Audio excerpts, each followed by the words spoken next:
Salut les amis, c'est une opportunité pour moi encore de partager ce contenu avec nous tous, tel nous le savons. Vous êtes sur la page de Zion PMD, parlons de tout. Il est important pour l'homme d'être informé, d'être au courant de ce qui l'entoure, de ce qui se passe autour de lui, de ce qui se passe surtout dans la vie politique, sociale, économique, dans la vie culturelle, dans la vie religieuse, car cela fait de l'homme une personne complète qui peut, dans l'avenir, faire beaucoup de choses.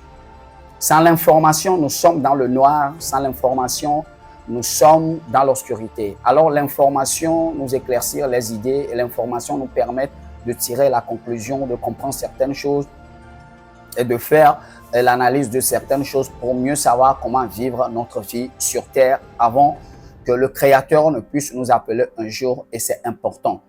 Alors, ainsi, il est important pour tout un chacun de nous de jouer notre partition dans cette vie tant que nous serons toujours informés. Aujourd'hui, nous allons parler des parlementaires togolais. Nous allons parler des parlementaires togolais. Quand je le dis, je ne parle pas des anciens parlementaires, mais c'est pour nous dire tous que nous allons parler un peu des parlements, c'est-à-dire des nouveaux parlementaires qui seront élus dans quelques mois, qui prendront le Parlement pour voter des lois pour le peuple togolais.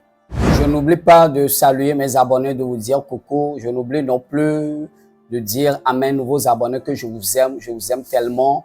Alors, avant de rentrer dans le vif du sujet, toi qui ne t'es pas abonné, ça ne te prendra que 2 secondes. N'oublie pas de t'abonner. Alors, rentrons dans le vif du sujet.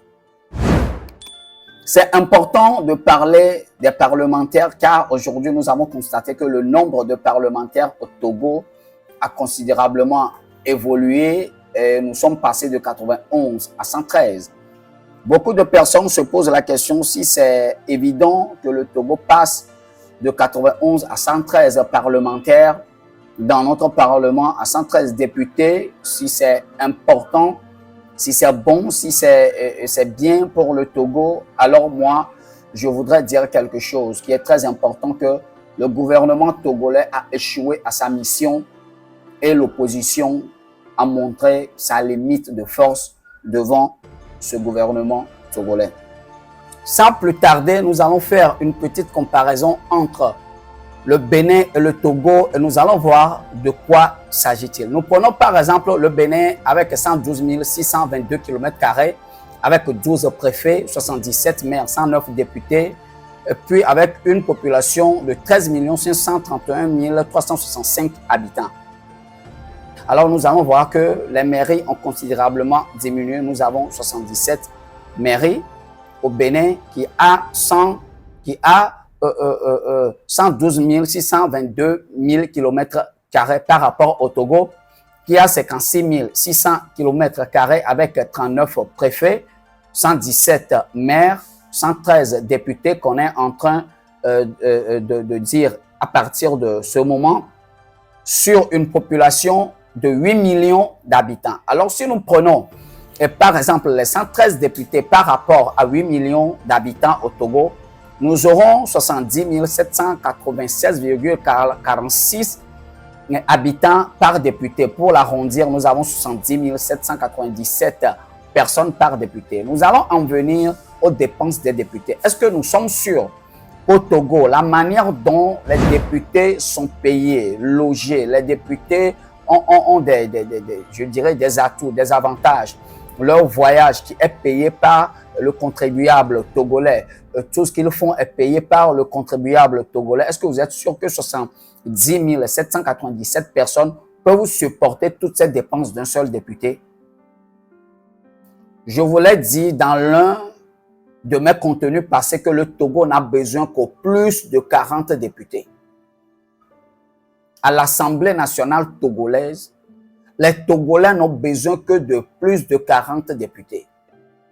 J'ai l'impression que l'opposition et le gouvernement sont en train de dire il y a de la place, alors venons, asseyons-nous, prenons de la place et saucissonnons le Togo comme une saucisse et chacun prendra sa part pour partir. Seulement que nous allons garder la part du lion. Et c'est à ce jeu que s'est donné le gouvernement et l'opposition togolaise. Je suis d'accord que l'opposition réclame un découpage électoral qui n'est pas dans les normes, qui est injuste. Mais en réclamant un découpage électoral injuste qui n'est pas dans les normes, ça ne doit pas les pousser à accepter toutes ces choses sur le dos des Togolais. 113 députés par rapport à 8 millions d'habitants, c'est un poids pour les Togolais. C'est de trop pour les Togolais. J'ai l'impression que ce gouvernement est à bout de tout. C'est-à-dire que quand on commence à ne plus avoir d'idées, on fait de n'importe quoi. Je pense que c'est de ça qu'il s'agit dans ce gouvernement. Sinon, personne dans ce gouvernement ne peut me dire qu'il n'est pas aussi sage pour lui de faire comprendre aux Togolais ou bien de faire comprendre à ce gouvernement que 113 députés, 113 parlementaires dans l'Assemblée togolaise, comparativement à 8 millions d'habitants, est de trop. Déjà, nous sommes à 117 mairies, c'est de trop. Tout ce que les mairies dépensent pour le Togo, on le sait. Tout est fait pour appauvrir les Togolais. Aujourd'hui, c'est le comble au Parlement. Les Togolais ont besoin de faire quoi avec 113 députés? Les Togolais ont besoin de faire quoi avec ces 113 députés? On peut avoir même 5 députés à l'Assemblée, un député par région.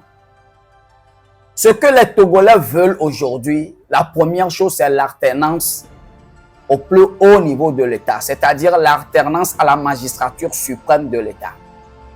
La deuxième chose que les Togolais veulent aujourd'hui, c'est manger à leur faim.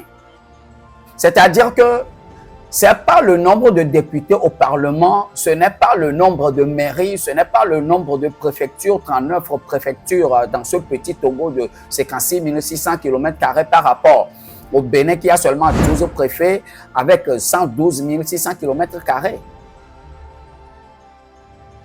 Nous allons voir que on fait tout pour mettre encore plus du poids sur les Togolais. Je veux dire à ce gouvernement que le fardeau des Togolais est déjà trop pesant pour qu'on leur en ajoute pour les députés. Réduisez le nombre de députés 91 à moitié. Au plus 40 députés. Quand on veut dépasser, on a 46 députés, 45 députés à l'Assemblée nationale pour les Togolais. C'est déjà un grand atout pour ce Togo. La jeunesse a besoin de l'emploi pour s'en sortir. Les diplômés sans emploi ont besoin de l'emploi pour s'en sortir. Ce n'est pas le nombre de députés qui fera quelque chose qui va changer la politique togolaise au Togo.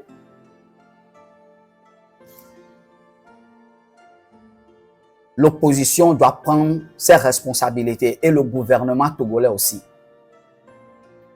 Je voudrais dire au président de la République, Faure Gnassingbé Eso Zimnam, de prendre sa responsabilité et de comprendre que saucissonner le Togo à tous les niveaux pour permettre à chacun de pouvoir avoir son dû et fermer la bouche et ne pas parler quand ça ne va pas, je pense que ça ne va pas régler le problème au Togo. Quel que soit le nombre des députés au Togo, s'il y a la mauvaise gouvernance, s'il y a la corruption, s'il y a l'impunité, le Togo va vivre toujours dans la précarité. Le Togo sera toujours dans son problème. Et le problème ne finira pas. Le problème ne fera que s'ajouter. Même on peut augmenter le nombre de députés jusqu'à 1000. Ce n'est pas ça qui va changer la précarité au Togo. Ce n'est pas ça qui va changer la politique au Togo. J'ai l'impression que le gouvernement veut dire à l'opposition, alors qu'on vous réclame de la place, il y en a pour vous. Allez, venez vous asseoir et on sera à l'Assemblée, on discutera, on fera de tout et de rien. J'ai l'impression que c'est le message que le gouvernement est en train de passer à l'opposition en augmentant le nombre de députés à 22 députés. 113 députés, on en fera quoi? On en fera quoi avec 8 millions d'habitants? 113 députés, ça va changer quoi dans la politique togolaise? 113 députés, ça va changer quoi à l'Assemblée nationale? 113 députés, ça fera quoi pour le Togo? Mais du moins, Je pense que l'opposition doit revenir au CPC pour pouvoir faire réduire considérablement le nombre de députés au Togo. Les 91 même, c'est déjà trop pour le Togo. Voilà qu'on en ajoute une masse de députés qui va faire dépenser de l'argent pour le Togo. Le petit contribuable que les Togolais ont pour mettre de côté et servir l'intérêt de l'État, l'intérêt de cette nation, sera dilapidé parmi les maires, parmi les parlementaires, parmi les ministres. Déjà même au Togo, il y a beaucoup de ministères qu'on ne sait même pas. Certains ministères, on doit les casser. Certains ministères, on doit les joindre à d'autres ministères. Ils doivent être sous tutelle. Mais aujourd'hui, ce n'est pas le cas. Et le comble, ça continue. Je lance un appel aux Togolais de prendre leurs responsabilités. Parce que le Togo, c'est pour nous tous. Et nous devons nous battre pour que le Togo soit meilleur. Quand les gens se taisent pour dire qu'ils en ont décidé, c'est le gouvernement, et puis ils ne disent rien, ne parlent pas, ils ne vont même pas manifester leur mécontentement pour dire que c'est pas bien pour nous parce que c'est nous qui portons le fardeau. Je suis désolé que nous sommes dans une nation comme ça, que malgré toute cette souffrance-là, le peuple est dans le mutisme. Si vous n'allez pas aller vers les actions, au moins parlez jusqu'à ce que cela entre dans l'oreille, dans les oreilles de celui à qui de droit, pour que les choses soient bien faites au Togo. Alors sur ce, je vais vous laisser. Je vous souhaite une très bonne journée. Partagez la vidéo, likez, abonnez-vous. Merci parce que vous faites du bon boulot. Que la journée soit bénie pour vous tous. God bless. Ciao.